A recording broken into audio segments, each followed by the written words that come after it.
Louisiana beer reviews. Blue Moon Belgian White. Double down!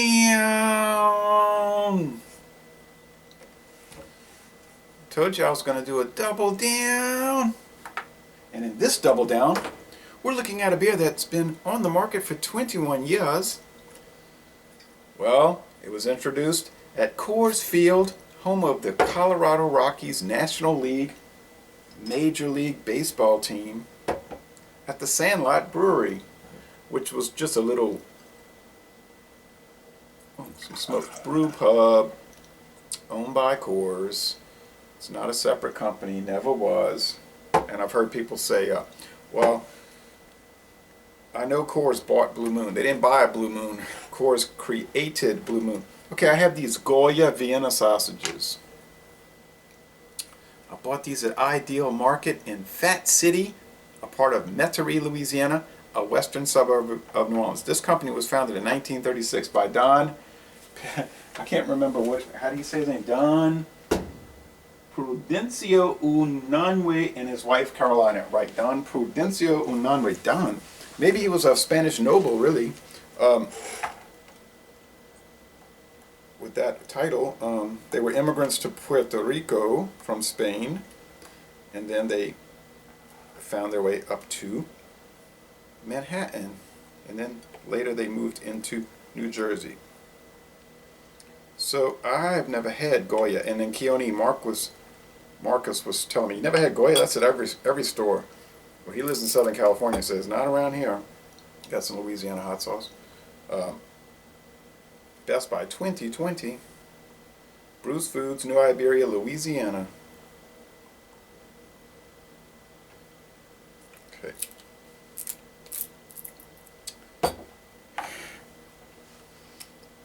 I was looking through my old beer files. I wrote to Coors in 1997, and they sent me some stuff. They sent me this copy of Beverage Industry Magazine, a big article about Coors Brewing.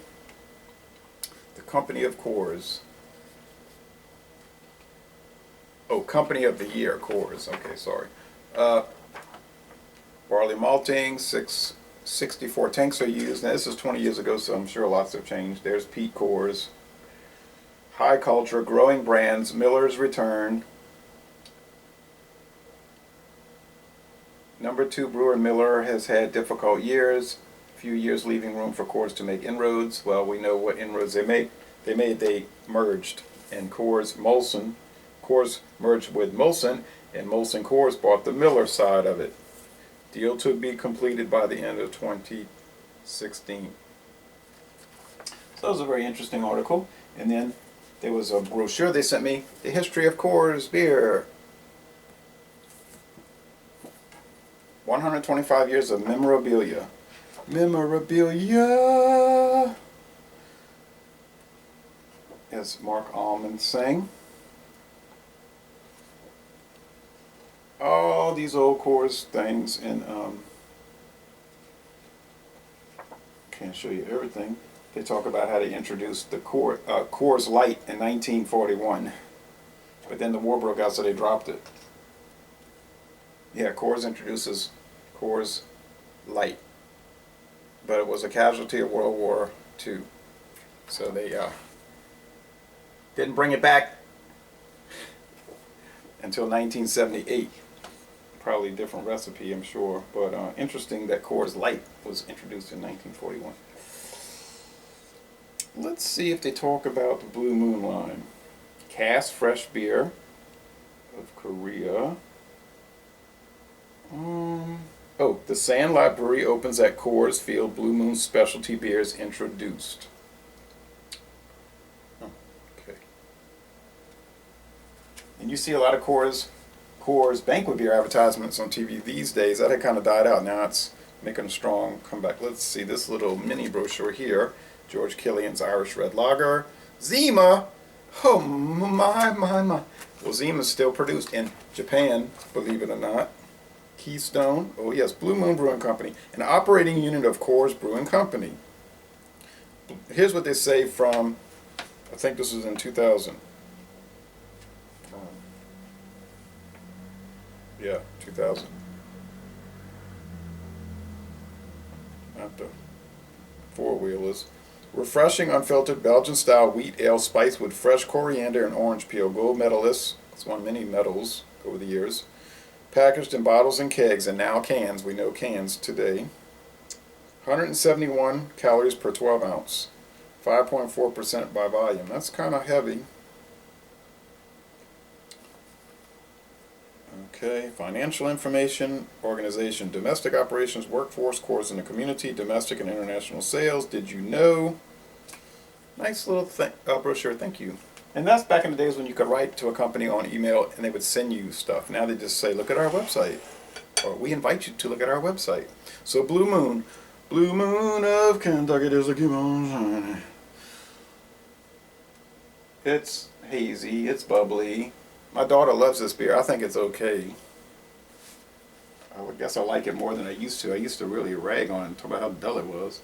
You notice in 2015, I think it was early 2016, they updated the label. They got rid of the drop shadows. Now all the companies are getting rid of drop shadows. It's just so 90s. Here's the old one with the drop shadow, the old label.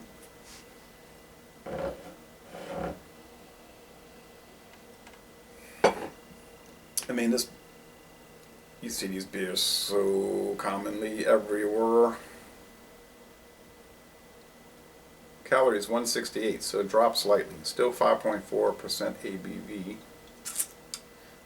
There's a good rundown about this on the Molson-Coors website, and then there's some stuff on Miller-Coors.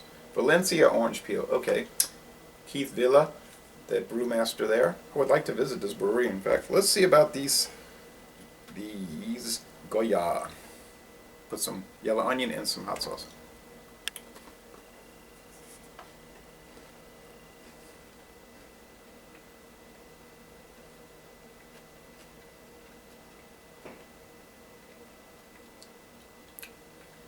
Oh boy, yeah, I sure like the Goya, but it's salty. Ooh, Now some people will say, he doesn't look Hispanic. This is the largest family, Hispanic-owned food company in America, apparently. And I think they were telling me at Matherns they're going to make this huge Goya section. There's no such thing as looking Hispanic, okay? Hispanic is not a racial thing. It's a person that comes from a Spanish-speaking background, okay?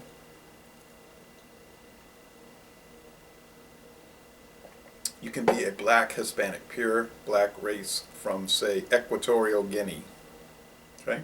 You could be a white Hispanic from Spain, from Madrid or Barcelona. He's from Barcelona. Franco. Why are you talking about Franco? You could be a pure blood American Indian Hispanic from, say, Merida or the deep forest of Guatemala. You could be a Zambo Hispanic, which is half black, half Indian. A Zambo or Sambo in English. Ooh, look at that thick haze. Or you could be a mulatto Hispanic, half white, half black. And these are actually, when I used to teach world history, these are actually Spanish terms, mulatto, Zambo. Or you could be a white Hispanic, a white person from Spain or France that lives in America would be a Criollo or Creole in French, Creole. If you're born in Europe and you move to America, you're a Creole.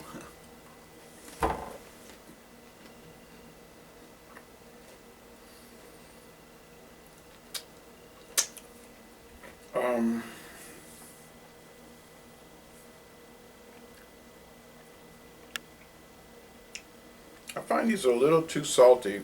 They're relatively more salty, I think, than Armour or Libby's or Bryan. I'd have to do a side by side, but I couldn't handle all that Vienna sausage, so I would never do it. I like them though. Um,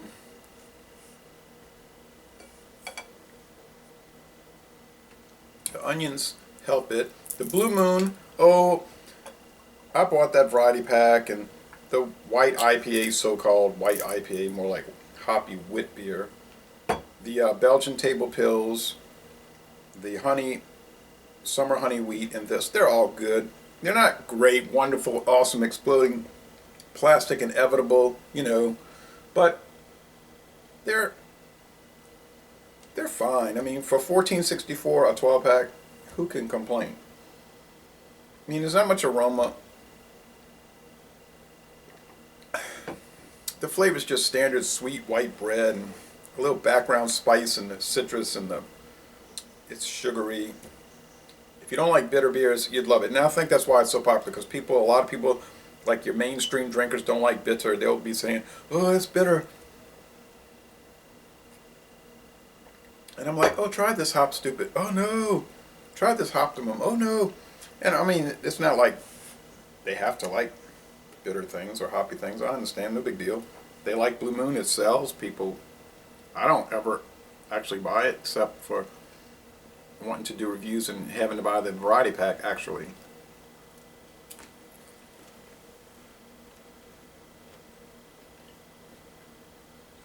I think my favorite Blue Moon is the Mountain Abbey Ale. Yeah. I enjoyed some of their experimental series, like the graffiti was interesting. The one with the tall wine bottle ones, which is I had some of them. At first I didn't like it, then it grew on me. I mean, over 9% alcohol for that big 25.4 ounce bottle. You better get ready. And they say sometimes I might bring those back. And then they had their Grand Cru. I didn't get to try that. So, yeah, it's like a strong alcohol taste. What's going on here? A little coriander, a little alcohol. Yeah, it's a macro company doing craft beer, and some people in the association would say, no, it's crafty beer, whatever you call it.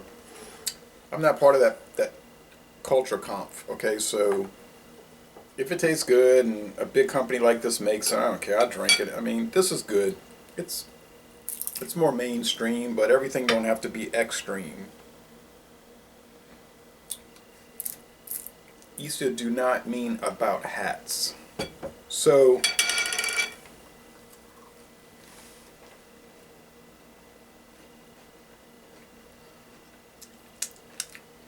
I like it. I'm favorable toward it. I don't love it. Like I said, I'm not going to go run and buy it. I'm not going to buy it. I'm not going to buy it.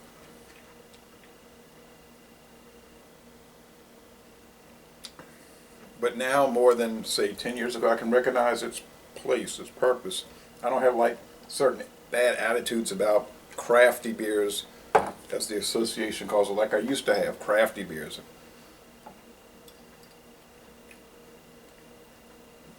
But then I just didn't care. Okay, so Belgian White, the flagship from Blue Moon. Oh, moody blue, can you hear me? Am I getting through? Introduce my girlfriend Ginger Alden. Okay, so thanks for watching this. Double down. There's not much more doubling and downing you can do on this thing here. I would say buy and try, especially if you're a salt aficionado. I mean, I used to have a salt deficiency when I was little. The doctor said that. I'll get these horrible stomach pains like 2 years old, 3 years old. My parents said, oh, something's wrong. And the doctor's like, he needs more salt. Actually, if you don't have salt, you will die. You have to have salt. So you just don't need a lot of it. But they would make me take these salt pills. So I always had this like attraction to salty foods. And I guess that deficiency has disappeared because now I'm not as like looking for a salt lick like I used to be. But yeah, these are fine. Like I said, I would prefer less salty, but it's good. It's fine. That's it. Double down is over. Can't even get the hat on.